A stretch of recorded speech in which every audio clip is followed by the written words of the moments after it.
El camino a Cristo. Capítulo 3. Un poder misterioso que convence. ¿Cómo se justificará el hombre con Dios? ¿Cómo se hará justo el pecador? Solamente por intermedio de Cristo podemos ponernos en armonía con Dios y la santidad. Pero ¿cómo debemos ir a Cristo? Muchos formulan la misma pregunta que hicieron las multitudes el día de Pentecostés, cuando convencidas de su pecado exclamaron: ¿qué haremos? La primera palabra de contestación de Pedro fue: arrepentíos. Poco después, en otra ocasión dijo: arrepentíos pues, y volveos a Dios, para que sean borrados vuestros pecados. Hechos capítulo 2, versículo 38, y el capítulo 3, versículo 19.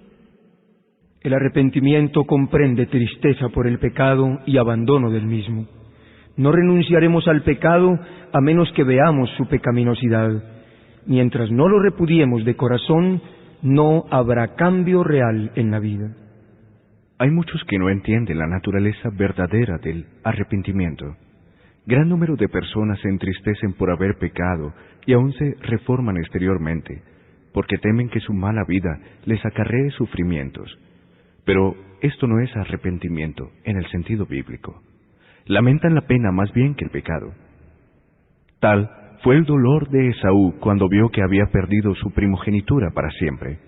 Balaán, aterrorizado por el ángel que estaba en su camino con la espada desnuda, reconoció su culpa por temor de perder la vida, mas no experimentó un arrepentimiento sincero del pecado, ni un cambio de propósito, ni aborrecimiento del mal.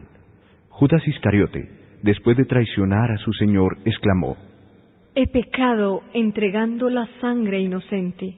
San Mateo capítulo 27, versículo 4. Esta confesión fue arrancada a la fuerza de su alma culpable por un tremendo sentido de condenación y una pavorosa expectación de juicio.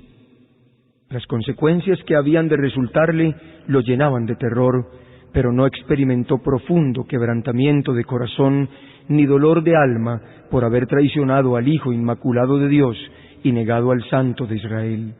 Cuando Faraón sufría los juicios de Dios, reconoció su pecado a fin de escapar del castigo, pero volvió a desafiar al cielo tan pronto como cesaron las plagas. Todos estos lamentaban los resultados del pecado, pero no sentían tristeza por el pecado mismo. Mas cuando el corazón cede a la influencia del Espíritu de Dios, la conciencia se vivifica y el pecador discierne algo de la profundidad y la santidad de la sagrada ley de Dios, fundamento de su gobierno en los cielos y en la tierra. La luz verdadera que alumbra a todo hombre que viene a este mundo, ilumina las cámaras secretas del alma y se manifiestan las cosas ocultas. San Juan capítulo 1, versículo 9. La convicción se posesiona de la mente y del corazón. El pecador tiene entonces conciencia de la justicia de Jehová y siente terror de aparecer en su iniquidad e impureza delante del que escudriña los corazones. Ve el amor de Dios, la belleza de la santidad y el gozo de la pureza. Ansía ser purificado y restituido a la comunión del cielo. La oración de David, después de su caída, es una ilustración de la naturaleza del verdadero dolor por el pecado. Su arrepentimiento era sincero y profundo. No hizo ningún esfuerzo por atenuar su crimen. Ningún deseo de escapar del juicio que lo amenazaba inspiró su oración. David veía la enormidad de su transgresión, veía las manchas de su alma, aborrecía su pecado. No imploraba solamente el perdón, sino también la pureza del corazón. Deseaba tener el gozo de la santidad, ser restituido a la armonía y comunión con Dios. Este era el lenguaje de su alma. Bienaventurado aquel cuya transgresión ha sido perdonada y cubierto su pecado. Bienaventurado el hombre a quien Jehová no atribuye la iniquidad y en cuyo espíritu no hay engaño. Salmo 32, 1 y 2. Apiádate de mí, oh Dios, conforme a tu misericordia, conforme a la muchedumbre de tus piedades, borra mis transgresiones, porque yo reconozco mis transgresiones, y mi pecado está siempre delante de mí. Purifícame con hisopo, y seré limpio. Lávame y quedaré más blanco que la nieve. Crea en mí, oh Dios, un corazón limpio, y renueva un espíritu recto dentro de mí. No me eche de tu presencia y no me quites tu Santo Espíritu. Restitúyeme el gozo de tu salvación y el Espíritu de gracia me sustente. Líbrame del delito de sangre, oh Dios, el Dios de mi salvación. Cante mi lengua tu justicia. Salmo 51, 1 al 14. Efectuar un arrepentimiento como este está más allá del alcance de nuestro propio poder. Se obtiene solamente de Cristo, quien ascendió a lo alto y ha dado dones a los hombres. Precisamente este es un punto sobre el cual muchos yerran, y por esto dejan de recibir la ayuda que Cristo quiere darles. Piensan que no pueden ir a Cristo a menos que se arrepientan primero, y que el arrepentimiento los prepara para el perdón de sus pecados. Es verdad que el arrepentimiento precede al perdón de los pecados, porque solamente el corazón quebrantado y contrito es el que siente la necesidad de un Salvador. Pero, ¿debe el pecador esperar hasta que se haya arrepentido para poder ir a Jesús? ¿Ha de ser el arrepentimiento un obstáculo entre el pecador y el Salvador? La Biblia no enseña que el pecador deba arrepentirse antes de poder aceptar la invitación de Cristo. Venid a mí todos los que estáis cansados y agobiados, y yo os haré descansar. San Mateo capítulo 11, versículo 28. La virtud que viene de Cristo es la que guía a un arrepentimiento genuino.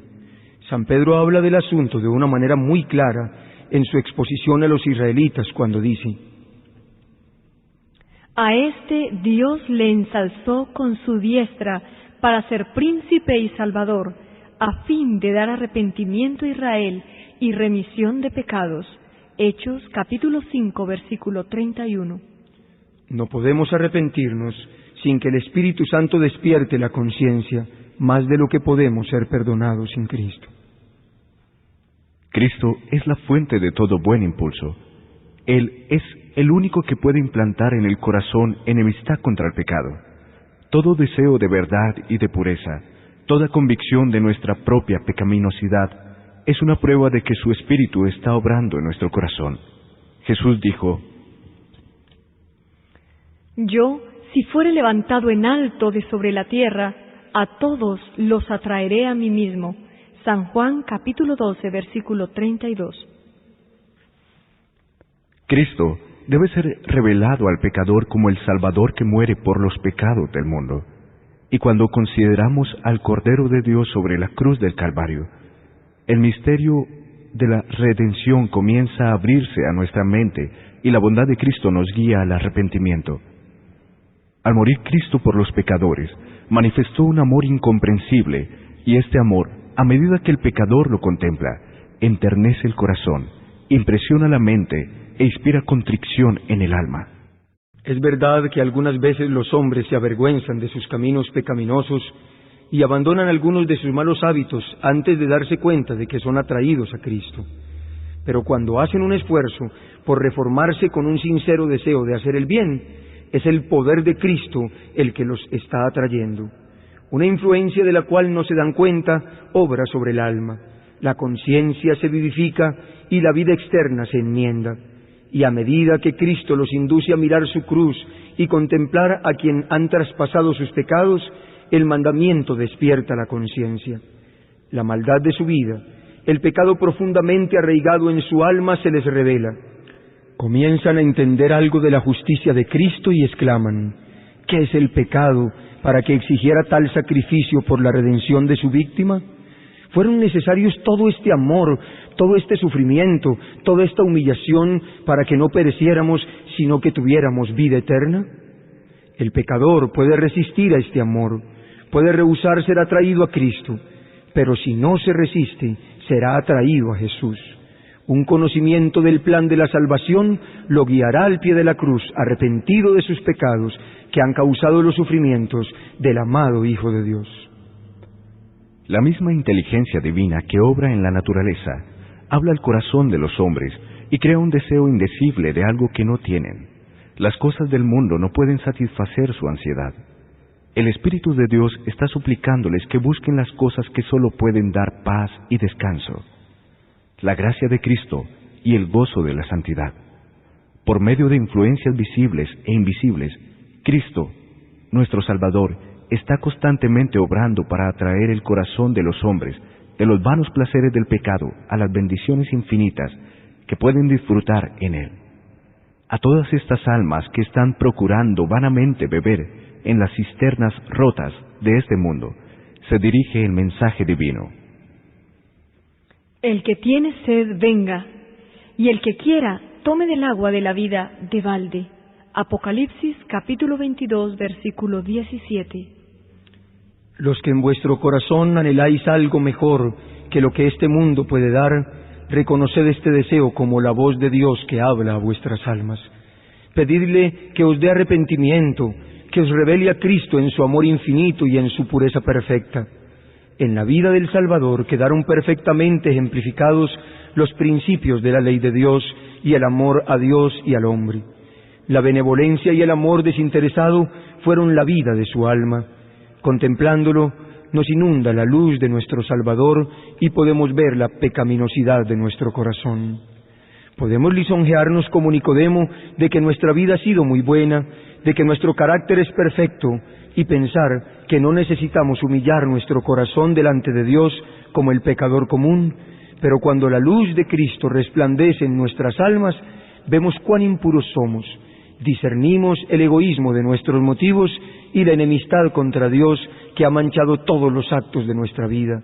Entonces, reconocemos que nuestra propia justicia es en verdad como andrajos inmundos y que solamente la sangre de Cristo puede limpiarnos de las manchas del pecado y renovar nuestro corazón a su semejanza. Un rayo de luz de la gloria de Dios, un destello de la pureza de Cristo que penetre en el alma, hace dolorosamente visible toda mancha del pecado y descubre la deformidad y los defectos del carácter humano. Hace patentes los deseos impuros, la infidelidad del corazón y la impureza de los labios. Los actos de deslealtad del pecador que anulan la ley de Dios quedan expuestos a su vista y su espíritu se aflige y se oprime bajo la influencia escudriñadora del Espíritu de Dios. Se aborrece a sí mismo, viendo el carácter puro y sin mancha de Cristo. Cuando el profeta Daniel vio la gloria que rodeaba al mensajero celestial que le había sido enviado, se sintió abrumado por su propia debilidad e imperfección. Describiendo el efecto de la maravillosa escena, dice: No quedó en mí esfuerzo, y mi lozanía se me demudó en palidez de muerte, y no retuve fuerza alguna. Daniel capítulo 10, versículo 8. Cuando el alma se conmueve de esta manera, odia el egoísmo, aborrece el amor propio y busca, mediante la justicia de Cristo, la pureza de corazón que está en armonía con la ley de Dios y con el carácter de Cristo. San Pablo dice que en cuanto a justicia que haya en la ley, es decir, en cuanto se refiere a las obras externas, era irreprensible, pero cuando comprendió el carácter espiritual de la ley, se vio a sí mismo pecador. Juzgado por la letra de la ley como los hombres la aplican a la vida externa, se había abstenido de pecado, pero cuando miró en la profundidad de sus santos preceptos y se vio como Dios lo veía, se humilló profundamente y confesó su maldad. Dice: Y yo, aparte de la ley, vivía en un tiempo, mas cuando vino el mandamiento, revivió el pecado, y yo morí. Romanos capítulo 7, versículo 9. Cuando vio la naturaleza espiritual de la ley, mostrósele el pecado en su verdadera deformidad y su estimación propia se desvaneció. No todos los pecados son delante de Dios de igual magnitud. Hay diferencia de pecados a su juicio, como la hay a juicio de los hombres. Sin embargo, aunque este o aquel acto malo pueda parecer frívolo a los ojos de los hombres, ningún pecado es pequeño a la vista de Dios. El juicio de los hombres es parcial e imperfecto, mas Dios ve todas las cosas como son realmente. El borracho es detestado y se dice que su pecado lo excluirá del cielo, mientras que el orgullo, el egoísmo y la codicia muchísimas veces pasan sin condenarse. Sin embargo, estos son pecados que ofenden especialmente a Dios, porque son contrarios a la benevolencia de su carácter, a ese amor desinteresado que es la misma atmósfera del universo que no ha caído. El que cae en alguno de los pecados grandes puede avergonzarse y sentir su pobreza y necesidad de la gracia de Cristo, pero el orgullo no siente ninguna necesidad y así cierra el corazón a Cristo y a las infinitas bendiciones que Él vino a derramar. El pobre publicano que oraba diciendo: Dios, ten misericordia de mí, pecador. San Lucas 18:13. Se consideraba a sí mismo como un hombre muy malvado, y así lo consideraban los demás. Pero él sentía su necesidad, y con su carga de pecado y vergüenza vino delante de Dios implorando su misericordia. Su corazón estaba abierto para que el Espíritu de Dios hiciese en él su obra de gracia y lo libertase del poder del pecado. La oración jactanciosa y presuntuosa del fariseo mostró que su corazón estaba cerrado a la influencia del Espíritu Santo. Por estar lejos de Dios, no tenía idea de su propia corrupción, que contrastaba con la perfección de la santidad divina. No sentía necesidad alguna y no recibió nada. Si percibís vuestra condición pecaminosa, no esperéis a haceros mejores vosotros mismos. ¿Cuántos hay que piensan que no son bastante buenos para ir a Cristo? ¿Esperáis haceros mejores por vuestros propios esfuerzos? ¿Puede acaso el etíope mudar su piel, o el leopardo sus manchas? Entonces podréis vosotros también obrar bien, que estáis habituados a obrar mal. Jeremías 13:23. No hay duda para nosotros solamente en Dios. No debemos permanecer en espera de persuasiones más fuertes, de mejores oportunidades o de caracteres más santos. Nada podemos hacer por nosotros mismos. Debemos ir a Cristo tales como somos.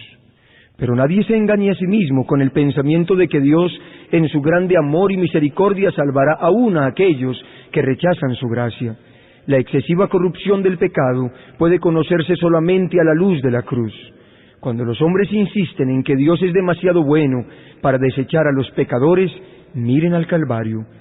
Fue porque no había otra manera en que el hombre pudiese ser salvo, porque sin este sacrificio era imposible de que la raza humana escapara del poder contaminador del pecado y se pusiera en comunión con los seres santos, imposible que los hombres llegaran a ser partícipes de la vida espiritual.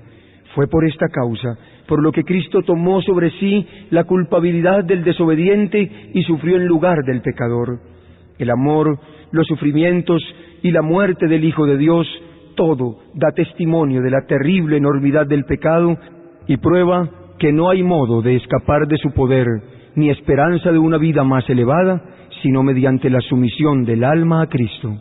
Algunas veces, los impenitentes se excusan diciendo de los que profesan ser cristianos: soy tan bueno como ellos. No son más abnegados, sobrios, ni circunspectos en su conducta que yo. Les gustan los placeres y la complacencia propia, tanto como a mí. Así, hacen de las faltas de otros una excusa por su propio descuido del deber. Pero los pecados y faltas de otros no justifican los nuestros, porque el Señor no nos ha dado un imperfecto modelo humano. Se nos ha dado como modelo al inmaculado Hijo de Dios, y los que se quejan de la mala vida de los que profesan ser creyentes son los que deberían presentar una vida y un ejemplo más nobles. Si tienen un concepto tan alto de lo que es ser un cristiano, ¿no es su pecado tanto mayor? Saben lo que es bueno y sin embargo rehúsan hacerlo. Cuidaos de las dilaciones. No posterguéis la obra de abandonar vuestros pecados y buscar la pureza del corazón por medio de Jesús. Aquí es donde miles y miles han errado para su perdición eterna. No insistiré sobre la brevedad e incertidumbre de la vida, pero hay un terrible peligro, un peligro que no se entiende suficientemente en retardarse en ceder a la invitación del Espíritu Santo de Dios, en preferir vivir en el pecado, porque tal demora consiste realmente en eso. El pecado, por pequeño que se suponga, no puede consentirse sino a riesgo de una pérdida infinita. Lo que no venzamos nos vencerá y determinará nuestra destrucción. Adán y Eva se persuadieron de que por una cosa de tan poca importancia como comer la fruta prohibida, no podrían resultar tan terribles consecuencias como Dios les había declarado. Pero esta cosa tan pequeña era la transgresión de la santa e inmutable ley de Dios.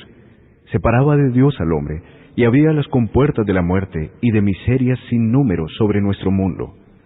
Siglo tras siglo ha subido de nuestra tierra un continuo lamento de aflicción, y la creación aún gime bajo la fatiga terrible del dolor, como consecuencia de la desobediencia del hombre. El cielo mismo ha sentido los efectos de la rebelión del hombre contra Dios. El Calvario está delante de nosotros como un recuerdo del sacrificio asombroso que se requirió para expiar la transgresión de la ley divina. No consideremos el pecado como cosa trivial. Toda transgresión, todo descuido o rechazo de la gracia de Cristo obra indirectamente sobre nosotros, endurece el corazón, deprava la voluntad, entorpece el entendimiento y no solamente os hace menos inclinados a ceder, sino también menos capaces de ceder a la tierna invitación del Espíritu de Dios. Muchos están apaciguando su conciencia inquieta con el pensamiento de que pueden cambiar su mala conducta cuando quieran, de que pueden tratar con ligereza las invitaciones de la misericordia y sin embargo seguir siendo llamados. Piensan que después de menospreciar al Espíritu de gracia, después de echar su influencia del lado de Satanás, en un momento de terrible necesidad pueden cambiar de conducta, pero esto no se hace tan fácilmente. La experiencia y la educación de una vida entera han amoldado de tal manera el carácter que pocos desean después recibir la imagen de Jesús. Un solo rasgo malo de carácter, un solo deseo pecaminoso, acariciado persistentemente, neutralizan a veces todo el poder del Evangelio. Toda indulgencia pecaminosa fortalece la aversión del alma hacia Dios. El hombre que manifiesta un descreído atrevimiento o una impasible indiferencia hacia la verdad, no está sino cegando la cosecha de su propia siembra. En toda la Biblia no hay amonestación más terrible contra el hábito de jugar con el mal que las palabras del hombre sabio cuando dice: prenderán al impío sus propias iniquidades. Proverbios capítulo 5, versículo 22. Cristo está pronto para libertarnos del pecado, pero no fuerza la voluntad. Y si por la persistencia en el pecado la voluntad misma se inclina enteramente al mal, y no deseamos ser libres, si no queremos aceptar su gracia, ¿qué más puede hacer? Hemos obrado nuestra propia destrucción por nuestro deliberado rechazo de su amor. He aquí, ahora es el tiempo acepto. He aquí, ahora es el día de salvación. Segunda de Corintios 6, 2. Hoy, si oyeres su voz, no endurezcáis vuestros corazones. Hebreos capítulo 3, versículos 7 y 8. El hombre ve lo que aparece, mas el Señor ve el corazón. Primera de Samuel capítulo 16, versículo 7. El corazón humano, con sus encontradas emociones de gozo y de tristeza, el extraviado y caprichoso corazón, morada de tanta impureza y engaño. Él sabe sus motivos, sus mismos intentos y miras. Id a Él con vuestra alma manchada como está, como el salmista abrir sus cámaras al ojo que todo lo ve, exclamando: escudriñame, oh Dios, y conoce mi corazón. Ensáyame y conoce mis pensamientos, y ve si hay en mí algún camino malo, y guíame en el camino eterno. Salmos 139, versículos 23 y 24. Muchos aceptan una religión intelectual, una forma de santidad sin que el corazón esté limpio. Sea vuestra oración: crea en mí, oh Dios, un corazón limpio, y renueva un espíritu recto dentro de mí. Salmos 51, 10. Sed leales con vuestra propia alma. Sed tan diligentes, tan persistentes como lo seríais si vuestra vida mortal estuviera en peligro. Este es un asunto que debe arreglarse entre Dios y vuestra alma, arreglarse para la eternidad. Una esperanza supuesta y nada más llegará a ser vuestra ruina. Estudiad la palabra de Dios con oración. Esta palabra os presenta, en la ley de Dios y en la vida de Cristo, los grandes principios de la santidad, sin la cual nadie verá al Señor. Hebreos 12:14. Convence de pecado, revela plenamente el camino de la salvación. Prestadle atención como a la voz de Dios que os habla. Cuando veáis la enormidad del pecado, cuando os veáis como sois en realidad, no os entreguéis a la desesperación, pues a los pecadores es a quienes Cristo vino a salvar. No tenemos que reconciliar a Dios con nosotros, sino, oh maravilloso amor, Dios estaba en Cristo reconciliando consigo mismo al mundo, 2 Corintios 5:19. Él está solicitando por su tierno amor los corazones de sus hijos errados. Ningún padre, según la carne, podría ser tan paciente con las faltas y yerros de sus hijos, como lo es Dios con aquellos a quienes trata de salvar. Nadie podría arguir más tiernamente con el pecador. Jamás labios humanos han dirigido invitaciones más tiernas que Él al extraviado. Todas sus promesas, sus amonestaciones, no son sino la expresión de su indecible amor. Cuando Satanás viene a decirte que eres un gran pecador, mira a tu Redentor y habla de sus méritos. Lo que te ayudará será el mirar su luz. Reconoce tu pecado, pero di al enemigo que Cristo Jesús vino al mundo para salvar a los pecadores, 1 Timoteo 1:15, y que puede ser salvo por su incomparable amor. Jesús hizo una pregunta a Simón con respecto a dos deudores. El primero debía a su Señor una suma pequeña y el segundo una muy grande, pero Él perdonó a ambos. Y Cristo preguntó a Simón cuál deudor amaría más a su Señor. Simón contestó, aquel a quien más perdonó. Lucas 7:43. Hemos sido grandes deudores, pero Cristo murió para que fuésemos perdonados. Los méritos de su sacrificio son suficientes para presentarlos al Padre en nuestro favor. Aquellos a quienes ha perdonado más, lo amarán más, y estarán más cerca de su trono alabándolo por su grande amor e infinito sacrificio. Cuanto más plenamente comprendemos el amor de Dios, más nos percatamos de la pecaminosidad del pecado. Cuando vemos cuán larga es la cadena que se nos ha arrojado para rescatarnos, cuando entendemos algo del sacrificio infinito que Cristo ha hecho en nuestro favor, el corazón se derrite de ternura y contrición.